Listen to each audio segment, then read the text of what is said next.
आपका एगो झारखंड है, यहाँ पॉलिसी नहीं रहेगी, यहाँ 60-40 होगा, यहाँ नियोजन नीति नहीं रहेगी, यहाँ स्थानीय नीति नहीं रहेगी। आगे और आप बात करते हैं बारी बिक्री की कि झारखंड की गलियों से एक आवाज आया है, उठो नौजवानों, फिर से इनकलाब आया। जब तक यहाँ खदान रहेगा, जब तक यहाँ फैक्ट्री रहेगा, नौकरी में पहला अधिकार उनको मिलेगा जिनका जमीन गया है। लेकिन झारखंड का लोगों का है, जानता है, सारा कंपनी जानता है कि यहाँ का मिनिस्टर को, MP MLA को खिया दो पिया दो, साला सब बेचते, अपन घर द्वार छोड़ के बाकी गोटा झारखंड बेचते। यदि इस आंदोलन के चर्चे विधानसभा के भीतर नहीं होते तो माननीय मुख्यमंत्री विधानसभा सत्र के अंतिम दिन नहीं कहते कि फुटबॉल के मैदान में कमेंट्री करने वाला एक लड़का झारखंड राज्य में नेता बने। अगर कुल गिनती किया जाए तो 18 से 20 लाख लोग हमारे बाहर में रहते हैं, तमिलनाडु में रहते हैं, हैदराबाद में रहते हैं, गुजरात में रहते हैं, महाराष्ट्र में रहते हैं। क्या किसी राज्य में, क्या किसी एक भी राज्य में झारखंड किसी एक व्यक्ति को स्थानीय निवासी होने का पहचान मिला है? कह देंगे मेरे पुरखों का बलिदान है, जब जब माटी बुलाएगी हम किसी न किसी रूप में फिर आएंगे। आई हेट पॉलिटिक्स, जैसे ही हमने कहा कि हम पॉलिटिक्स से, राजनीति से नफरत करते हैं, यकीन मानिए उसी दिन आप अपने देश से नफरत करते हैं। नमस्कार। और अब मैं माइक उनको सौंपता हूँ। कभी संस्थान में आपने देखा उनको बोलते हुए, कभी सरकार के विरोध बोलते हुए देखा। वो क्या क्या करते हैं कि शाम सूरज को ढलना सिखाती है, रात रोशनी को चलना सिखाती है, और हल्की हवा के रफ्तार से बुझ जाते हैं यहाँ के चिराग। पर जिम्मेदारी है, और जिम्मेदारी है जयराम मातो को चलना सिखाती है। बहुत बहुत धन्यवाद। दादा सारी के साथ हो।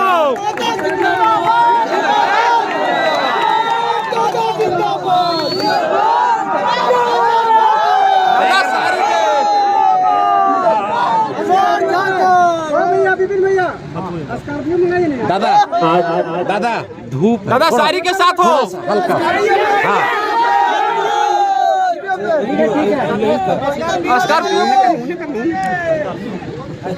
झारखंड राज्य के सबसे खूबसूरत जिला गिरिडीह, जिसे पहाड़ों का गढ़ कहा जाता है, उस खूबसूरत जिला के खूबसूरत प्रखंड राजधनवाद के स्वर्गीय पुनीत राय स्टेडियम में, पुनीत राय स्टेडियम, तो जिस मनुष्य के नाम से यह स्टेडियम है उन्हें भी मैं नमन करता हूं, वंदन करता हूं। स्वर्गीय पुनीत राय स्टेडियम में उपस्थित तमाम झारखंड के नौजवान साथियों, अभिभावक और यहाँ पर उपस्थित सभी को मैं झारखंडी जोहार करता हूं। आज सबसे पहले सवाल बनता है कि इस आंदोलन का आगाज धनबाद जिले में हुआ था, बोकारो जिले में हुआ था। कि धनबाद में जिस आंदोलन का आगाज हुआ था, जो आग धनबाद से लगी थी, आज वो धनबाद क्यों आई? तो उस पर हमें एक बार सवाल करना चाहिए कि आज जो आंदोलन हम लोग कर रहे हैं, अगर नहीं करते हैं तो नुकसान क्या होगा? और आज जो हम लोग आंदोलन कर रहे हैं, आज से करने की आवश्यकता थी। क्या इस आंदोलन में हमें सफलता मिलेगी? क्या हमारा जो आंदोलन जो आज ग्राउंड से विधानसभा के भीतर तक जाएगा, या फिर कहीं व्हाट्सएप, इंस्टा और फेसबुक में ही दम तोड़ देगा?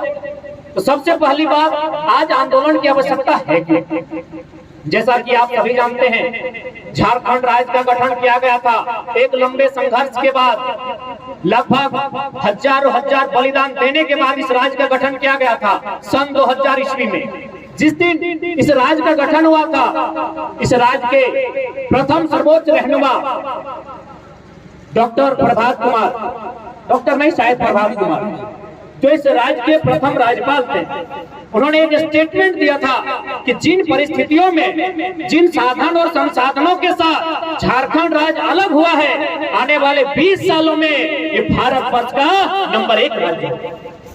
आज 20 वर्ष बीत चुके हैं, हम लोग सभी मोटा मोटी पढ़ लिख चुके हैं, हम चिंतन मंथन करने सीख चुके हैं। आज 20 साल बीत चुके हैं। राज्य के सर्वोच्च रहनुमा ने 20 साल पहले जो अनुमान जताया था, 20 साल पहले जो भविष्यवाणी की थी, यह राज्य जिन साधन के साथ, जिन संसाधनों के साथ, जिन परिस्थितियों में अलग हुआ है, ये भारत का नंबर 1 राज्य होगा। आज 20 साल बाद एक बार हम लोग इसे क्रॉस चेक करते हैं, एक बार जानने और समझने का प्रयास करते हैं, क्या यह राज्य नंबर 1 बना है? क्या यह नंबर 1 राज्य बना है? जब नहीं बना है, 20 साल बाद वही स्थिति है, तो आज समय की मांग है माटी एक बार फिर से उलगुलान माटी। और चूंकि हम गिरिडीह की सरजमी में हैं, तो मैं गिरिडीह का उदाहरण देना चाहूंगा कि यदि आज हम लोग इस लड़ाई को नहीं लड़ते हैं तो नुकसान क्या होगा।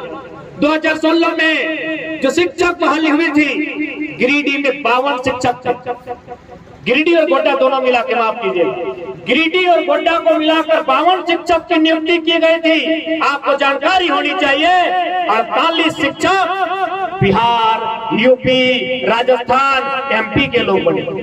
मात्र 4 टीचर गिरिडीह और गोड्डा के बने थे 52 शिक्षकों में। अब आप बताइए, लड़ना जरूरी है कि एकदम। आज ये बात किसी से छुपी नहीं है कि आज इस राज्य की दशा क्या। आज जिस उम्मीद के साथ इस राज्य का गठन किया गया था, जिस उम्मीद के साथ इस राज्य का गठन किया गया था, आज हर वो उम्मीद कहीं ना कहीं टूटकर हर वो सपने चकनाचूर हो रहे हैं। अब ऐसी परिस्थिति में सवाल बनता है कि क्या हम लोग चुप रहें या आंदोलन करें और अपने अधिकार को सड़क से होकर सदन के भीतर घुसकर छीन कर ले। आज बहुत सारे लोग, हमारे तमाम वक्ताओं ने कहा, लोगों की संख्या को लेकर आपत्ति जताया। एक बात याद रखिएगा, हम लोग इंसान हैं। यहाँ जो भी संख्या एकत्रित हुई है, जितने लोग जुटे हैं, हम लोग इंसान हैं। और आप इंसानों की संख्या को 1, 2, 3, 4 ऐसा नहीं गिना जाता। 1, 2, 3, 4 लिप्टस का पेड़ को गिना जाता है। 1, 2, 3, 4, 5, 1, 2, 3, 4 इस आम के पेड़ों को गिना जाएगा। इंसान की गिनती होती है इकाई, कहां, सैकड़ा, हजार, 10,000, लाख, 10 लाख। अपने आप को पॉजिटिव रखिए, अपने आप को उत्साहित रखिए, अपने आप को हतोत्साहित क्यों? आप यहाँ अकेले आए हैं, क्या आप हवा पानी से जन्म हुआ है आपका? आपके माता पिता हैं, हो सके अगर आप विवाहित थे तो आपने भी 2 बच्चों को जन्म दिया है। क्या वे लोग आपके विचारों के साथ नहीं है? यदि वे लोग आपके विचारों के साथ नहीं होते तो यहाँ आपको आने ही नहीं देंगे। यदि आपके माता पिता, यदि आपकी अर्धांगिनी, यदि आपके बच्चे आपके विचारों के साथ नहीं होते तो यहाँ हमारा भाषण सुनने आने ही नहीं। इसलिए इस भूल में और इस गिनती में नहीं रहे कि लोगों की संख्या। इंसान विचारधारा से सृजन होता है, इंसान विचारधारा से चलते हैं। इसलिए आज यहाँ लोगों की संख्या क्या है वो मायने नहीं है, हमारा आंदोलन सही दिशा में है कि नहीं है, हमारा आंदोलन सार्थक है कि नहीं है, ये प्रश्न सवाल लोग करेंगे कि क्या ये आंदोलन, चूंकि युवाओं का आंदोलन है, नौसिखे नौजवानों का आंदोलन है, पढ़ने वाले बच्चों का आंदोलन है, क्या ये इन मोबाइल, फेसबुक और व्हाट्सएप से होकर विधानसभा के भीतर तक जाएंगे कि नहीं जाएंगे? आपके मन में ये सवाल भी आता होगा, आपके मन में ये सवाल भी आता होगा कि केवल ये फोटो की खिंचाई तक और प्रेस मीडिया तक सीमित तो नहीं न रहेगी, या फिर कहीं मोबाइल के स्टेटस में सीमित तो नहीं न रहेगी। तो आप उतना दूर कहाँ जाएंगे? माननीय मुख्यमंत्री को देख लीजिए, माननीय मुख्यमंत्री ने क्या भाषण दिया है, कैसे लिया झारखंड, उनका नारा है, वो नारा हम लोगों का। विधानसभा के भीतर सुनिएगा, माननीय विधायक सुदीप कुमार सोनू गिरिडीह के विधायक का स्टेटमेंट क्या कहा था उन्होंने? वो किनका स्टेटमेंट है? हम लोगों का स्टेटमेंट। तो इसलिए आप ये मत सोचिए कि आंदोलन यहीं तक सीमित है। इस आंदोलन की गूंज विधानसभा के भीतर होती है। यदि इस आंदोलन के चर्चे विधानसभा के भीतर नहीं होते तो माननीय मुख्यमंत्री विधानसभा सत्र के अंतिम दिन नहीं कहते कि फुटबॉल के मैदान में कमेंट्री करने वाला एक लड़का झारखंड राज्य में नेता बने। के भीतर राज्य के मुखिया को इनडायरेक्ट रूप से हमारा नाम लेना। इसलिए अपने आप को सकारात्मक रखें, नकारात्मक होने का प्रयास कभी नहीं। कि जब भी कोई आंदोलन होता है, कोई आगाज होता है, बहुत कम संख्या में लोग बाहर आते हैं। अब बात करते हैं कि आज जो समस्याएं झारखंड के पास है उन समस्याओं से सामना कैसे होगा। सबसे पहले स्थानीय नीति। आप सभी जानते हैं हम सभी एक परिवार में रहते हैं। किसी भी परिवार को चलाने के लिए, किसी भी जिला, देश, राज्य को चलाने के लिए एक पॉलिसी होती है, एक नीति बनती है। बिना नीति के कुछ भी नहीं चलता है। आज हम फुटबॉल के मैदान में हैं, यहाँ फुटबॉल का खेल होता होगा, अरे 90 मिनट का खेल छोड़ दीजिए, 5 मिनट में जो पेनल्टी का खेल होता है उसके लिए नीति बनती है। लेकिन कितना दुर्भाग्य का विषय, झारखंड राज्य एक नीति नहीं है। इस राज्य के पास एक पॉलिसी नहीं है कि यहाँ के स्थानीय लोग को। आज मनोज दा कह रहे थे कि लोग, बड़े बड़े अधिकारी कहते हैं कि आप लोग बाहरी भीतरी के नाम पर बांट रहे हैं। स्पष्ट शब्दों में कहते हैं बिहार और झारखंड में बांट रहे हैं। मैं चूंकि आज कहीं ना कहीं बिहार की सीमाओं से सटे क्षेत्र में खड़ा हूं और मैं बिहार के अगर चैनल के माध्यम से, मीडिया के माध्यम से अगर कोई बिहार का भाई सुनता है तो मैं उससे कहना चाहूंगा कि इसमें बांटने का क्या सवाल है। आपके राज्य में क्या पॉलिसी है? आप आपके राज्य में जो नियुक्तियां ली जाती है उसमें अन्य राज्य के लोगों को क्या प्रावधान देते हैं? गुजरात में क्या पॉलिसी है, उड़ीसा में क्या पॉलिसी है, तेलंगाना में क्या पॉलिसी है, तमिलनाडु में क्या पॉलिसी है? आप बताइए स्टडी करके। मैंने बोकारो को झारखंड है, यहाँ पॉलिसी नहीं रहेगी, यहाँ 60-40 होगा, यहाँ नियोजन नीति नहीं रहेगी, यहाँ स्थानीय नीति नहीं रहेगी। और आप बात करते हैं बारी बिक्री की। हम शहर स्वीकार करते हैं, हजारों लाखों की भीड़ से स्वीकार करते हैं। हाँ, हम बिहार से कटकर अलग हैं। हम आज भी मानते हैं बिहार हमारा बड़ा भाई है, लेकिन हम तो दलील ये देंगे कि जब हम बड़ा भाई से कटकर अपना हिस्से का खेत ले लिए तो खेत हमारा होना चाहिए, वहाँ जोत कोड़ हमारा होना चाहिए ना। जब वो खेत हमारा है, वो फसल हमारी है, काटने वाले हम हैं, तो उस उपज पर अधिकार करने वाले आप कौन हैं? हाँ, बिहार के भाइयों को ही कहेंगे, इसमें बाहरी भीतरी का सवाल ही नहीं है। हर राज्य की अपनी पॉलिसी है, उड़ीसा की पॉलिसी है, गुजरात की पॉलिसी है, किसी भी राज्य की पॉलिसी को देखिए।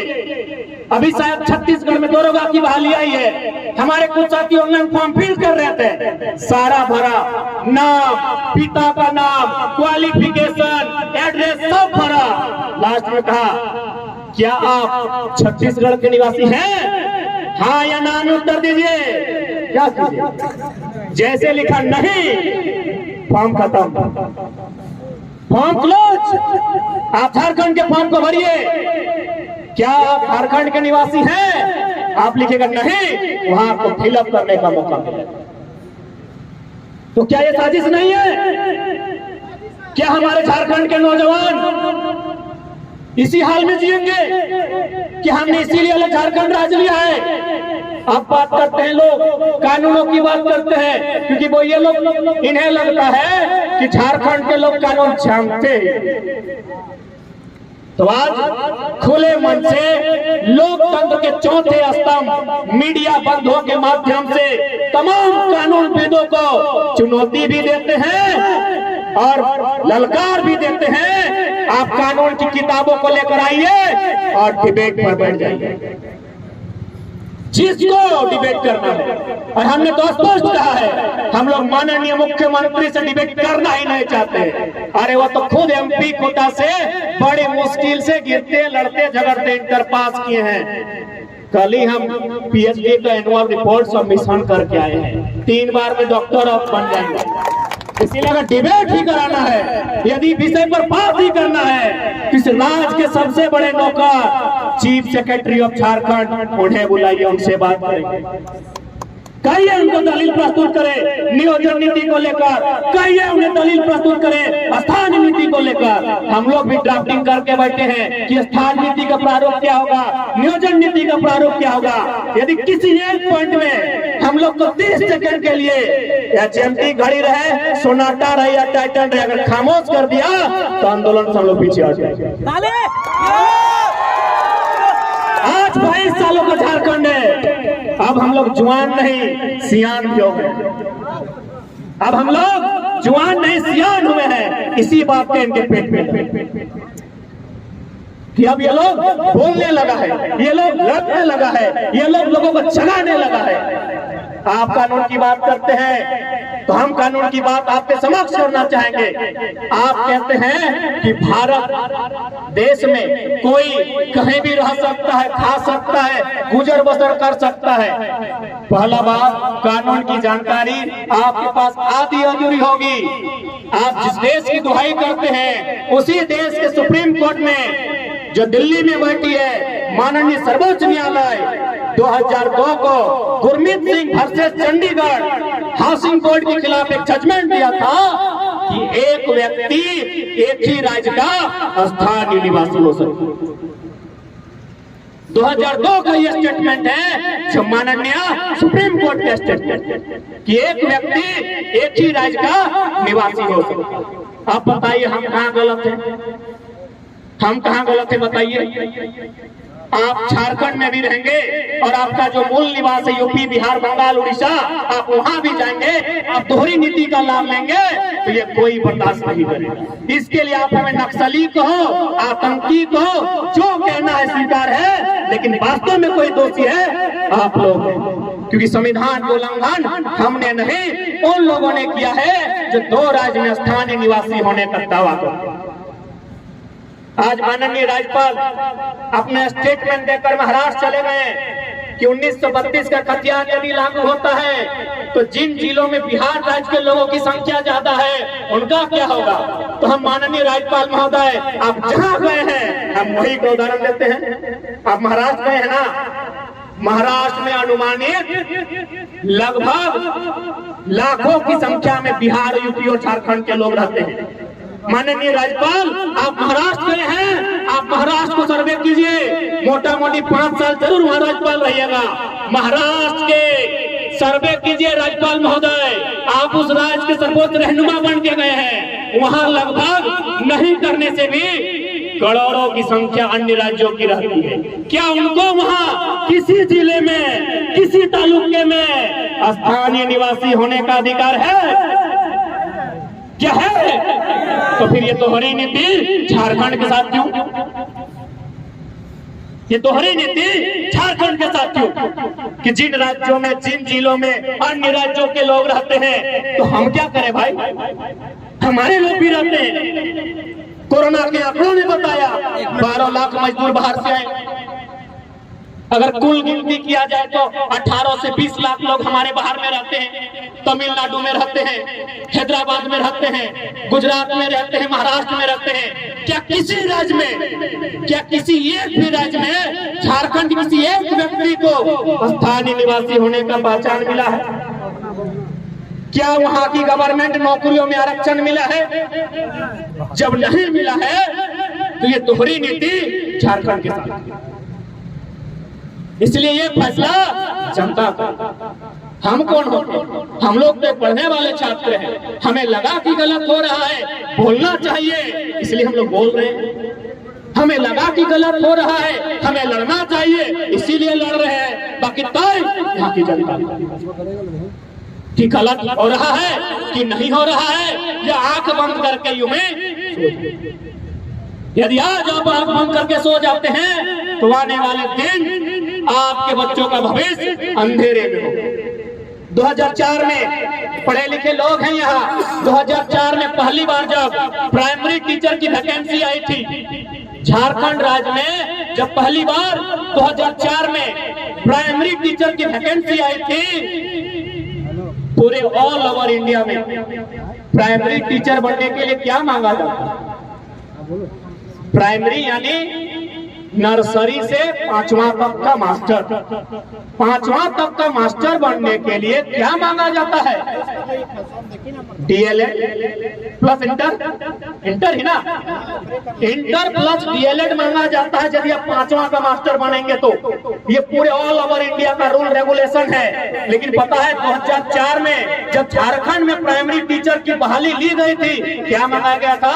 BA plus BEd. आप 18 साल पीछे चले जाएं, अतीत के झरोखे में चले जाएं और खंगालें इस रिपोर्ट को। 2004 में झारखंड में बीए प्लस बीएड मांगा गया।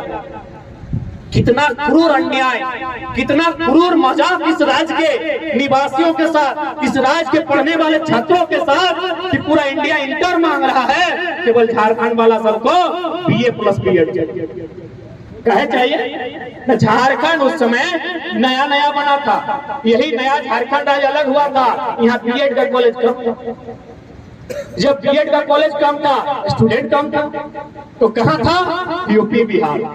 उस बहाली में 80% लोग यूपी बिहार के यहाँ प्राइमरी टीचर बन गए। तो बता दीजिए हमारी लड़ाई कहाँ गलत है? हमने कौन सा असंवैधानिक बात कहा, न हमने कौन सा देशद्रोही होने का बात कहा है? बताइए।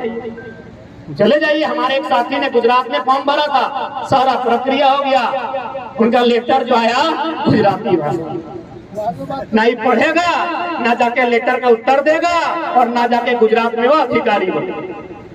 और एक हमारे साथी उड़ीसा में जब लास्ट टाइम हुआ, उड़िया भाषा में ज्वाइनिंग लेटर, इंटरव्यू लेटर, ना वो उड़िया भाषा पढ़ेगा, ना जानेगा, ना जाके उड़ीसा की नौकरी।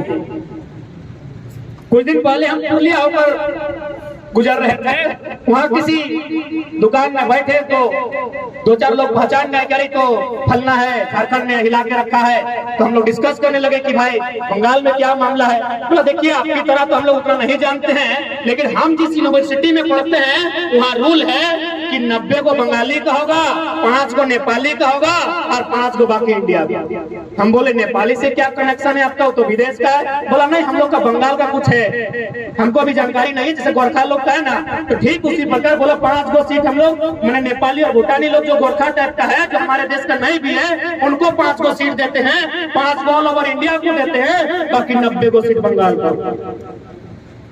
अब बताइए कहाँ है संविधान, कहाँ है राज्यपाल और कहाँ है सुप्रीम कोर्ट?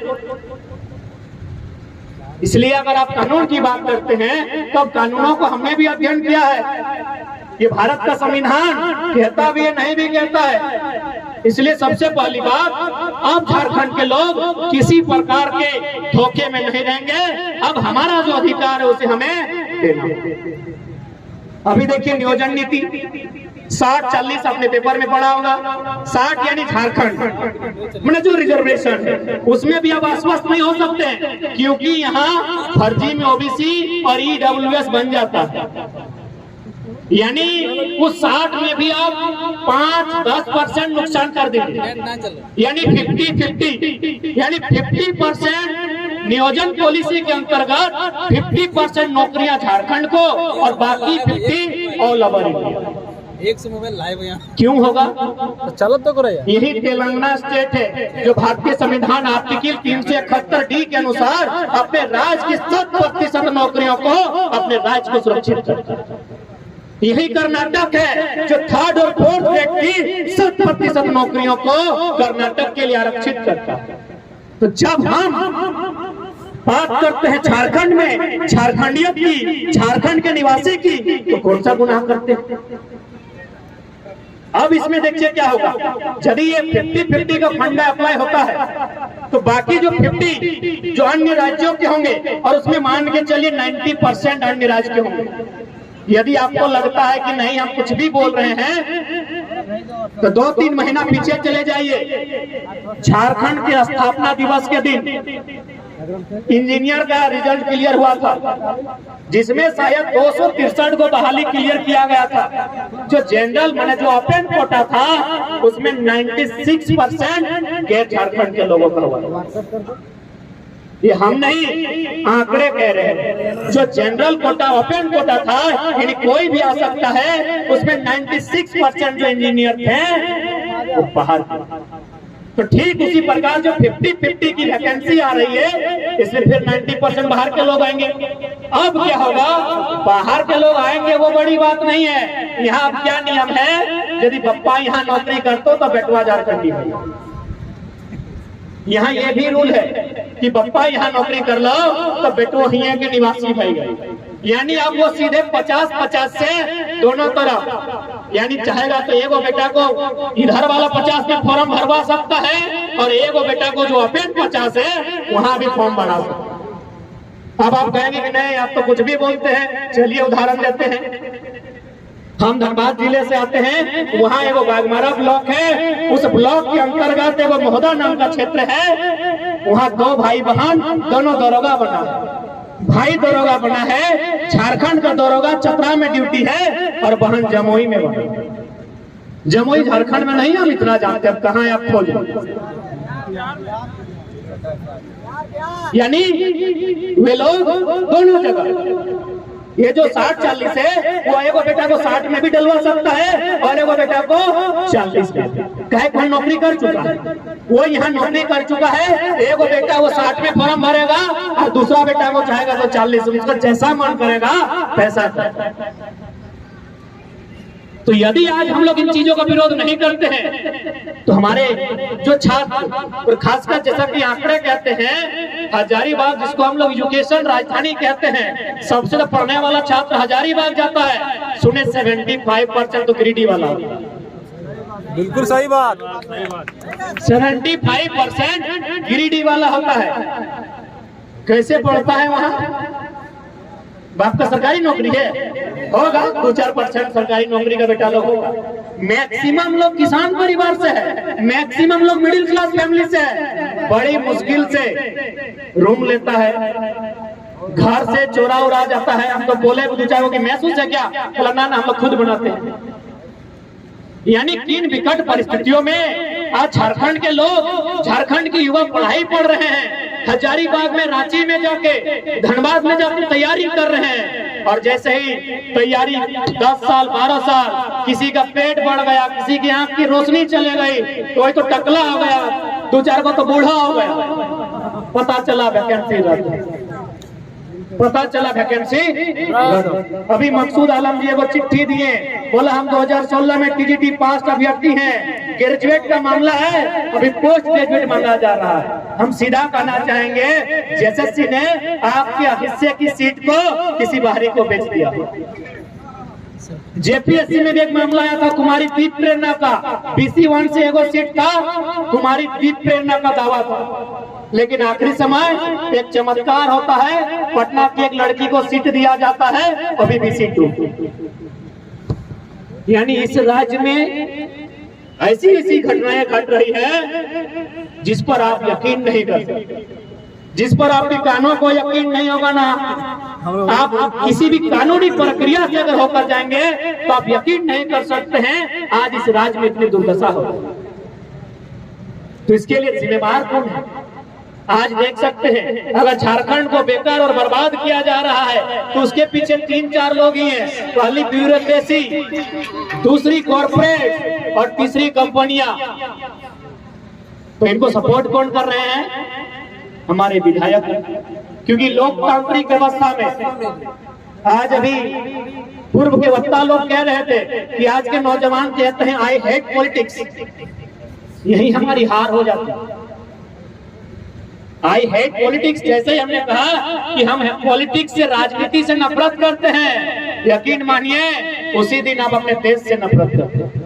क्योंकि पता है भारत एक संवैधानिक देश है, संविधान और राजनीति दोनों एक दूसरे के पूरक हैं, और संविधान और राजनीति से ये देश चलता है। यदि आप कहते हैं I hate politics, that mean you hate constitution, क्योंकि पॉलिटिक्स संविधान से चलता है। इसलिए आप ये कह सकते हैं आई हेट पॉलिटिशियन। हम अपने राजनेताओं से नफरत करते हैं। यदि आप राजनीति से नफरत करते हैं तो फिर हम लोग के लिए ये बालू खेलना है, मिट्टी काटना है, बाकी पॉलिसी तो विधानसभा के भीतर बनती है। और हम भी जब हम तो कहले रतिया कहीं आए ही, जब यहाँ रतिया कह लिए तो हम ये कुतुब मीनार खोजे रहे कि कहाँ मिलते है कुतुब मीनार। क्या कि हम बाबूलाल मरांडी जी के इलाका में जा रहे हैं। हमें सोच ले रही है ना कि राज धनवार में एक से पहले तो आज मोटा मोटी हमारे 420-21 को जनसभा भय गलो।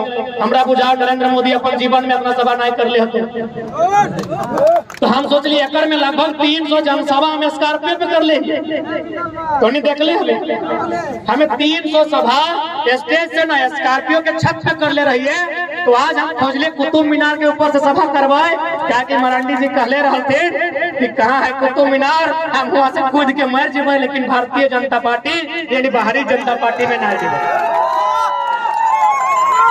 हम रतिये 12 बजे यहाँ ले पूछ ले विपिन सामने हो, फिर रतिये हम 12 बजे ले कि चल पहले कुतुब मीनार खोजबे, कुतुब मीनार से भाषण देवे, वहाँ से लोग सुनते तो तनी आवाज भी दूर तक जीते और लोग की संख्या भी ज्यादा है।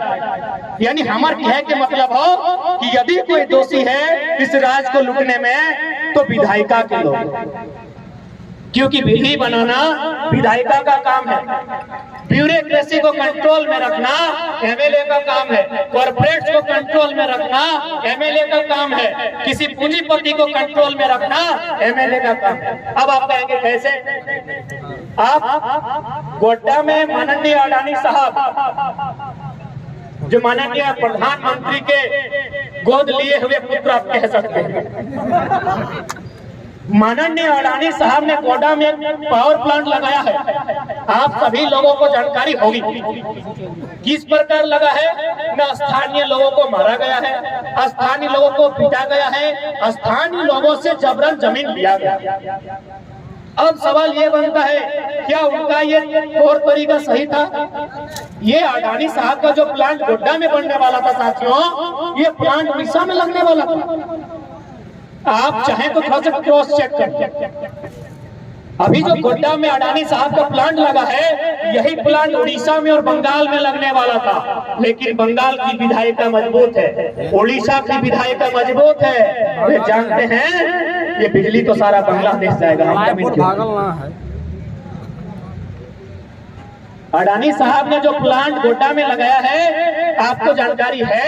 यदि नहीं है तो मैं बता दूं 100% 100% बिजली बांग्लादेश। इसीलिए उड़ीसा ने, बंगाल ने जमीन नहीं दी, लेकिन झारखंड का लोगों का है, जानता है, सारा कंपनी जानता है कि यहाँ का मिनिस्टर को, एमपी एमएलए को खिया दो पिया दो, साला सब बेचते, अपन घर द्वार छोड़ के बाकी गोटा झारखंड बेचते। आज देखिए स्थिति सामने है, 1600 मेगावाट का बिजली उत्पादन होगा, सारा का सारा बांग्लादेश है। इसीलिए किसी ने खूब कहा है कि हमार पानी हमार पसीना और बिजली जले तो शेख हसीना। पानी कहाँ? बड़ा कर नदी। पानी कहाँ? मायथे, पंचे, चांडी, कोनार, तेनुघाट की बनल बिजली। पानी हमार, पसीना हमार, शेख हसीना बांग्लादेश के प्रधानमंत्री। अभी आई कि नहीं पता? 100% बिजली बांग्लादेश। यानी कमी कहाँ है? इसलिए मेरे नौजवान साथियों, मेरे अभिभावक स्वरूप उपस्थित जो हमारे हमसे आयु में बड़े हैं, थोड़ा सोचिए कि दोषी कौन है। ठीक है, यदि आपको लगता है हम लोग लीडर बनने आए हैं, भैया हम लोग को स्वीकार मत कीजिए, लेकिन जिसको स्वीकार कीजिए आप उन्हें पॉलिसी बनाने। आप हमसे कह दीजिए कि आप फुटबॉल मैदान में चंदा लेके उद्घाटन करने मत आइए, आप किसी सड़क का निर्माण में मत आइए, आप किसी नल नाला पुलिया का उद्घाटन में मत आइए, आप पॉलिसी बनाइए। यदि ये लोग पॉलिसी नहीं बनाते हैं और आप अगर इसके लिए दबाव नहीं बनाते हैं, याद रखिएगा झारखंड बिक जाएगा, हर स्तर से झारखंड बिक जाएगा। आज बहुत सारे लोग कहेंगे कि इन्हें लीडर बनना है। अरे भाई बन भी जाए तो क्या दिक्कत? आप इतना तो जानते हैं कि मंच में जितना लोग बैठा है तो हमने के तो सभी के जानकारी है ना कि मंचवा में जितना लोग बैठले है कौन? सबके सब छात्र नेता है कौन? अरे भाई छात्र नेता हथिन माने सब ग्रेजुएट तो कम से कम कर ले हथिन, इंटर में छात्र नेता नहीं रहे, सब छात्र नेता हथिन तो भाई, यानी मोटा मोटी सब ग्रेजुएट हथिन ना। हमने के 11 गो में शायद 6 गो के 7 गो मिनिस्टर नॉन मैट्रिक हो, तो की गलती है भाई? यदि एकड़ में से कोई नेता बनिए गलाए, आने वाला दिन धनवार के विधायक बनिए गलाए, तो की गलती है? 11 गो में 1 दर्जन में आधा दर्जन अंगूठा छाप किला मंजूर हो। नया लड़का अगर है गला तो पेट में दर्द कहे भाई। जब तक सोच नहीं बदलता, जब तक हमने की सोच नहीं बदलता है, तब तक सितारा नहीं बदलता। जानकारी खातिर बताए, देखो माननीय मुख्यमंत्री के कोई रिलेशन में बहन के शादी टाटा या कोई कंपनी ऑफर में 80 लाख खर्चा कर। अब बताओ यदि वो कंपनी कहीं जमीन अधिग्रहण जबरन करिए लेता है तो मुख्यमंत्री की कर सकल है 80 लाख खर्चा कर ले, कहे बताओ मिशन लेस विजन लेस। इनके पास दूरदर्शी सोच है ही नहीं। दूरदर्शी सोच हमारे राज्य के किसी एमएलए किसी मिनिस्टर में है ही नहीं कि 20 सालों में झारखंड क्या होगा। कल हम केरेडारी में थे, केरेडारी हजारीबाग जिला में होता है, बड़का गांव विधानसभा में। केरेडारी का दृश्य देखने के बाद ऐसा लगा कि हम या तो तालिबान में आए हैं या तो अफगानिस्तान में आए हैं। चारों तरफ पुलिस, चारों तरफ कहे पता है वहां कोयला का काम हो रहा है, कोई 30 को कोल ब्लॉक है। आपके यहाँ थोड़ा सा कोल ब्लॉक नहीं है, आपके यहाँ खदान को विचार तो शायद उतना संकट नहीं है, खदान में उतना एरिया नहीं लिया जाता है। लेकिन जो कोयला का खदान होता है मोटा मोटी एक खदान में 10 को गांव लिया जाता है, वहां 35 को यानी 350 को गांव। तो भाई 350 को गांव उजड़ेगा वो विषय नहीं है। हम देश के विरोधी नहीं है, हम विकास के विरोधी नहीं है। आप यदि विकास के नाम पर 350 नहीं 3,500 3.5 लाख गांव उजाड़ दीजिए, लेकिन विस्थापन नीति तो होना चाहिए। एक विस्थापन नीति तो होनी चाहिए ना कि हम जिन गांवों को उजाड़ रहे हैं उन्हें पहले जमीन देंगे, उसके बाद एक अच्छा मुआवजा देंगे, और तीसरा नंबर में जब तक यहाँ खदान रहेगा, जब तक यहाँ फैक्ट्री रहेगा, नौकरी में पहला अधिकार उनको मिलेगा जिनका जमीन गया है। लेकिन कोई पॉलिसी नहीं है। क्या है पता है, उनको महीना के हिसाब से 3,000 दिया जाएगा। अब इस बात को हमारे अनुभवी लोग सुन सकते हैं और समझ सकते हैं।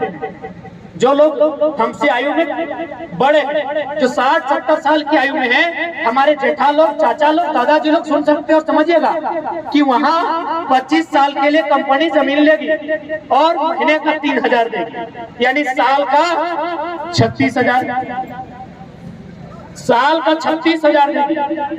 अब आप बता दीजिए किसी भी प्रकार से क्या ये न्याय होगा?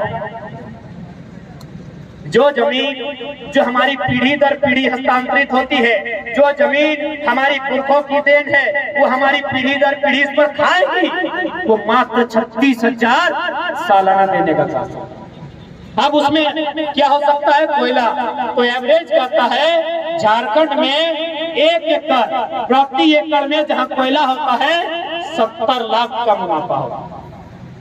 यानी जो जमीन हमसे 36,000 डिसमिल प्रत्येक साल के दर से लिया जाएगा, वहां उसी कंपनी को 70 लाख का मुनाफा होगा। कहे बस चंद मुट्ठी भर गद्दार नेताओं के। यदि इनकी मंशा सही होती, यदि इनकी मंशा साफ सुथरी होती, तो ये लोग एक उचित मुआवजा से करते। और हम कोई नई बात नहीं कर रहे हैं। गोड्डा में कोयला का खनन होता है, वहाँ ECL के नाम से होता है, ईस्टर्न कोल लिमिटेड। हमारे धनबाद में होता है BCCL, Bharat coking coal limited. ठीक बोकारो और रामगढ़ में होता है CCL, सेंट्रल कोल लिमिटेड। यानी कोयला की 3 इकाई झारखंड में काम करती है, BCCL, ECL और CCL। ठीक उसी प्रकार और 5 को यूनिट है कोयला खोदने का, जिसमें एक है आपका मध्य प्रदेश के सिंगरौली में NCL, नॉर्दर्न कोल लिमिटेड। उड़ीसा में है MCL, महानदी कोल लिमिटेड। और महाराष्ट्र के नागपुर में है WCL, वेस्टर्न कोल लिमिटेड। सिंगरौली की घटना है, हमारे कुछ साथी जॉब करते हैं, आपको बताना चाहते। वहां यदि किसी का जमीन लेने का मामला आता है तो सबसे पहले टीम तैयार होती है। वो टीम गांव तक जाती है, जाके सर्वे करती है कि किसका जमीन जाएगा और किसका घर। उसके बाद क्या करती है, जो प्रावधान होता है, क्योंकि सरकारी में आपका अगर 5 एकड़ जमीन लिया जाएगा तो 5 एकड़ आपको नहीं दिया जाएगा। यानी आपको 25 डिसमिल, कहीं 30 डिसमिल, 50 डिसमिल, जो भी मैंने एक अनुपात में सबको दिया जाएगा। तो सबसे पहले वो जमीन अलॉटमेंट करती है और कंपनी पैसा नहीं देती। NCL परियोजना के तहत मध्य प्रदेश राज्य के सिंगरौली क्षेत्र में कंपनी उसे मकान बना के देती। इसी भारत में कंपनी उसे मकान बना के देती है। लेकिन आ जाइए झारखंड, कंपनी बिना कहे पूछे, बिना ग्राम सभा के आपका पैसा ट्रेजरी में डाल दिया। आप पैसा उठा लीजिए, नहीं तो आपकी जमीन से आपका अधिकार जा चुका। आप नहीं मानिएगा तो अगला दिन डीसी अपना पावर दिखाएगा कि हम सिंघम है, पुलिस प्रशासन भर देगी, गांव को मारपीट के भगा देगी, खाली कर देगी और घर द्वार तोड़ देगी। ये झारखंड की पॉलिसी है। क्यों? बस विधायिका भी। ये लोग अगर ईमानदार होते, ये लोग अगर स्वार्थ रहित होते, इनमें अगर स्वार्थ नहीं होती, तो जिस प्रकार बंगाल में, जिस प्रकार उड़ीसा में, जिस प्रकार छत्तीसगढ़ में अन्य परियोजनाएं काम कर रही है, अन्य कंपनियां भूमि अधिग्रहण कर रही है, ठीक उसी प्रकार झारखंड में। लेकिन आज झारखंड के लिए सोचने वाला कोई नहीं है। इसीलिए हमने कहा ये निर्भर जनता पे करेगी, ये निर्भर नौजवानों पे करेगी। इस राज्य की दशा को किस ओर लेकर जाना चाहता है। बाकी हम लोग क्या है, हम लोग पढ़ने वाले छात्र हैं। जब जब माटी आवाज करेगी, जब जब माटी बुलाएगी, हम लोग आएंगे। हम लोग नरेंद्र मोदी भी नहीं है जो कहेंगे झोला उठा के चल देंगे। कह देंगे मेरा बाप का जमीन है, कह देंगे मेरे पुरखों का बलिदान है। जब जब माटी बुलाएगी हम किसी न किसी रूप में फिर आएंगे, कह देंगे झोला उठा के, क्योंकि मेरा यहाँ के बाद कहीं भी नहीं। गोली खाना पड़ेगा यही खाएंगे, लाठी खाना पड़ेगा यही खाएंगे, मरना पड़ेगा यही मरेंगे, जलना पड़े या दफन होना पड़ेगा यही दफन होंगे, यही जलेंगे। इसलिए आज इस राज्य के तमाम नौजवानों को, इस राज्य के तमाम लोगों को एक नई सोच का सृजन करना होगा और इस राज्य के दिशा और दशा में परिवर्तन करना। क्योंकि भारत एक लोकतांत्रिक देश है और लोकतंत्र की सूरत कहीं ना कहीं आपके इस उंगली से, इसी उंगली में लगने वाली ब्लू रंग की स्याही से इस राज्य की, इस देश की तकदीर लिखी जाएगी। इसलिए हम आशा करते हैं और आह्वान करते हैं कि जो हुक्मरान आज डिग नहीं रही है, आज डोल नहीं रही है, इसे 2024 में घुटने पर ला के उठा के पटक। यदि आप इन्हें अपने मत का पावर नहीं दिखाते हैं, या अपने आपके बाल बच्चों का भविष्य, आपकी आने वाली पीढ़ी का भविष्य ये चंद रुपयों के लालच में अन्य राज्य के अभ्यर्थियों को, आपकी जमीनें किसी कॉर्पोरेट को बेच देंगे। जहां जहां आज परियोजनाएं हैं, जहां जहां खनन परियोजनाएं हैं, जहां जहां औद्योगिक, आज उन राज्यों की स्थिति को आप देखें और उसकी तुलना झारखंड राज्य से करें, कहीं नहीं टिकेगा ये राज्य। क्यों भाई? वही व्यवस्था, जबकि हम तो 40% खनिज संपदा अकेले थे। हम तो पूरे भारत वर्ष को 40% खनिज संपदा अकेले देते, फिर हमारे साथ ये भेदभाव क्यों और कब तक और क्यों सही? इसलिए आज समय की मांग है, आज समय उलगुलान मांग रहा है। आज पढ़े लिखे नौजवानों से बदलाव की एक उम्मीद करता है और इस बदलाव में आपको शरीक होना होगा और ये बदलाव का ही दौर है। आप यकीन मानिए ये बदलाव का ही दौर है, वरना हम एक साधारण सा नौजवान, हमको मेरा ब्लॉक में कोई नहीं जानता था, आज सुनने में आया 3 गो राज्य का मुख्यमंत्री चोरी छिपे हम लोग का वीडियो देखता, कोई अस्तित्व नहीं था। लेकिन आज ये समय की मांग है, हमें समय ने तैयार किया है, किसी पॉलिटिशियन ने नहीं, ना किसी बैकग्राउंड ने हमें तैयार किया है, हमें समय ने तैयार किया है। और आज इस समय की मांग है कि धनबाद जिले के एक छोटे से गांव का एक साधारण सा लड़का आज धनबाद में हजारों लोगों के बीच संबोधन कर रहा है। ये समय और नियति की मांग है। न हम आपके यहाँ पहली बार आए थे, न आपने मेरा नाम सुना, क्योंकि कहा गया है कि जब जब लोग शोषित होते हैं, जब जब किसी के अधिकार का हनन होता है, जब जब इंसान का वंचन होता है, दमन होता है, उत्पीड़न होता है, दोहन होता है, तब तब क्रांति आती है। बस हम लोग क्रांति का माध्यम बन गए कि उठो नौजवानों, फिर से इनकलाब आया है, कि झारखंड की गलियों से एक इनकलाब आया है। उठो नौजवानों, फिर से इनकलाब आया है। ये नौजवान बचाने चले हैं आज वतन, खुशी से झूमते हुए नंगे बदन।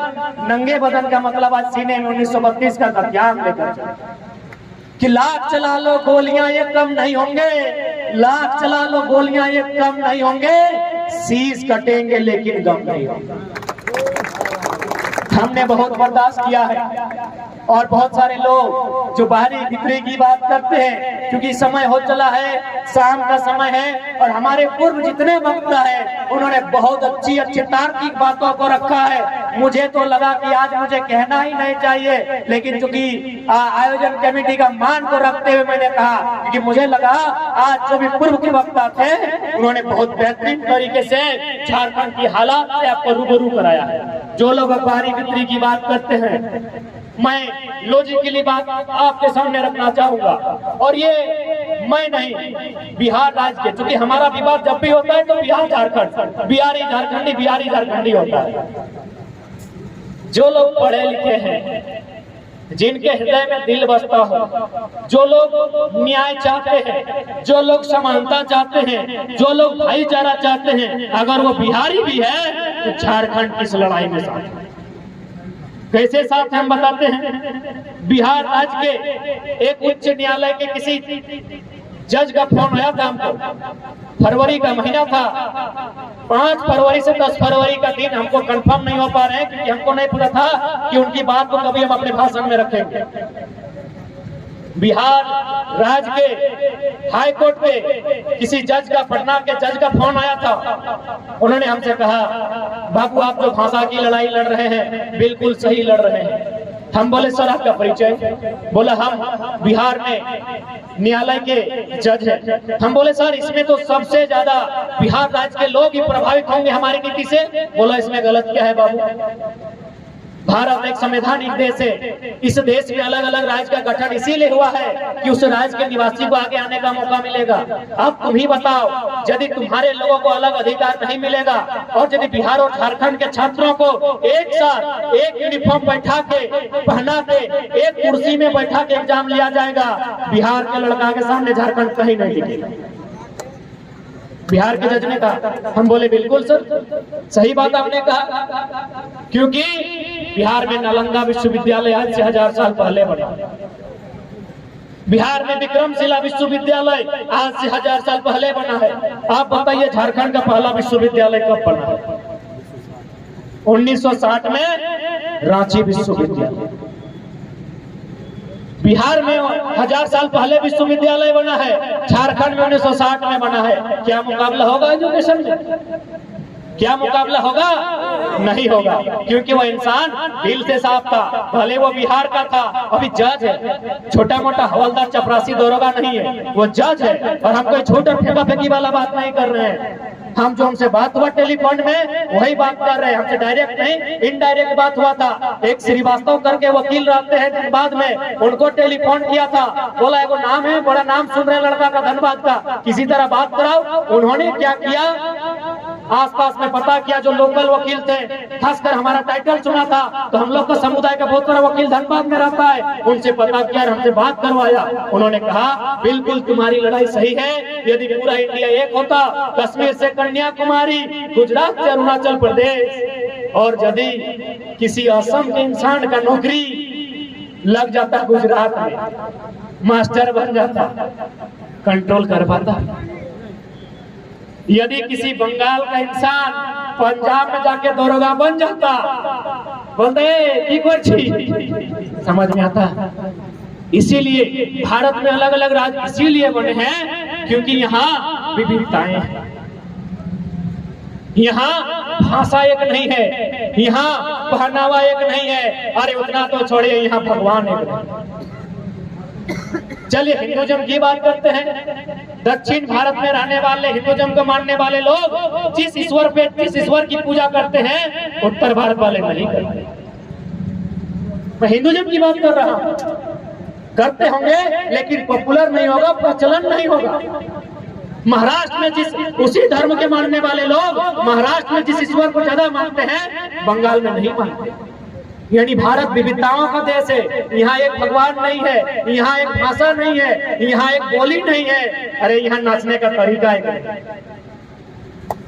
यहाँ खाने का तरीका एक नहीं है। तो आप उस देश में यदि ये लेक्चर देते हैं पूरा इंडिया एक है, कोई कहीं जाके नौकरी करेगा, गलत बात कर रहे हैं। आप गलत बात कर रहे हैं। भारत राज्यों का देश है। भारत में अलग अलग राज्य इसीलिए बने हैं कि उस राज्य के निवासी को आगे कैसे, उस राज्य के निवासी को आगे कैसे बढ़ाया जाए। अब बताइए, सड़क में तोड़ा देने से आगे बढ़ेगा? पेड़ में ऊपर चढ़ा देने से आगे बढ़ेगा? नहीं, उसकी जेब जितना मजबूत होगी वो उतना आगे बढ़ेगा। आर्थिक उन्नति नियोजन से, ऐसा पेड़ में नहीं लगता है। आर्थिक उन्नति इंसान की नौकरियों से संभव होगी, व्यापार से संभव होगी, ठेकेदारी से संभव होगी। आपको व्यापार से लेकर ठेकेदारी में, सरकारी से लेकर प्राइवेट में झारखंड के लोगों को प्रोत्साहन देना होगा। जितनी भी राज्य स्तर की नियुक्तियां हो उसमें कम से कम 90%। हमने तो कभी नहीं कहा, हमारा 1 साल से कोई भी वीडियो देख लीजिए, कोई भी स्टेटमेंट देख लीजिए, हमने तो 100% कभी नहीं कहा। हमने कहा 85 हो 90 हो, 3rd और 4th ग्रेड में झारखंडियों के लिए सुरक्षित किया जाए। और बाकी जो झारखंड की नौकरियां हैं यानी 1st और 2nd ग्रेड, उसमें भी 75%